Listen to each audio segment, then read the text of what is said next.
नमस्ते हमारी YouTube family में प्रीति आप सभी दर्शकों का अपने चैनल पे हार्दिक स्वागत करती हूँ। कैसे हैं आप लोग? आशा करती हूँ आप लोग बहुत अच्छे होंगे। तो आज हम आप सभी के बीच लेकर के आ गए हैं फिर से बहुत ही धमाकेदार और बहुत ही प्यारा विवाह गीत है। दोस्तों कैसा लगेगा कमेंट करके ज़रूर बताइएगा। वीडियो देखने से पहले अगर आप लोग हमारे चैनल पर नए हैं तो ज़रूर सब्सक्राइब कीजिएगा, लाइक कीजिएगा, शेयर कीजिएगा, कमेंट करके ज़रूर बताइएगा दोस्तों कि गीत हमारा आप सभी को कैसा लगा। तो चलिए सुनाते हैं आप सभी को। काऊ देखी मोरे बाबा चहक चिरैया, काऊ देखी नाचेला मोर जी, काऊ देखी मोरे बाबा चहक चिरैया, काऊ देखी नाचेला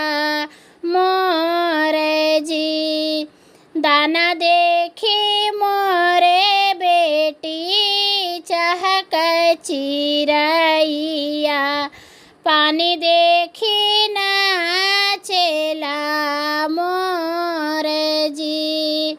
दाना देखी मोरे बेटी चहक चिरैया, पानी देखी नाचेला मोर जी, काऊ देखी मोरे बाबा कैला बियाहवा, काऊ देखी कैल्या कन्यादान जी, काऊ देखी मोरे बाबा कैला बियाहवा, काऊ देखी कैला कन्या दान जी, ई है कावन बेटी भैया या नान जाई हैं, ले आई हैं अपने साथ जी, काऊ देखी कैल्या कन्यादान जी, ई है कावन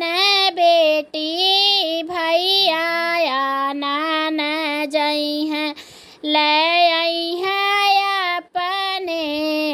साथ जी, भैया या नान जब जई हैं मोरे बाबा, नाची उठ बजाई से मोर जी, भैया या नान जब जई हैं मोरे बाबा, नाची उठ बजाई से मोर जी, भैया या नान जब जई हैं मोरे बाबा, चहक उठ जैसे कोयल जी, काऊ देखी मोरे बाबा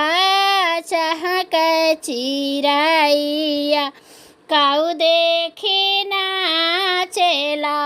मोर जी, काऊ देखी मोरे बाबा चहक चिरैया, काऊ देखी नाचेला मोर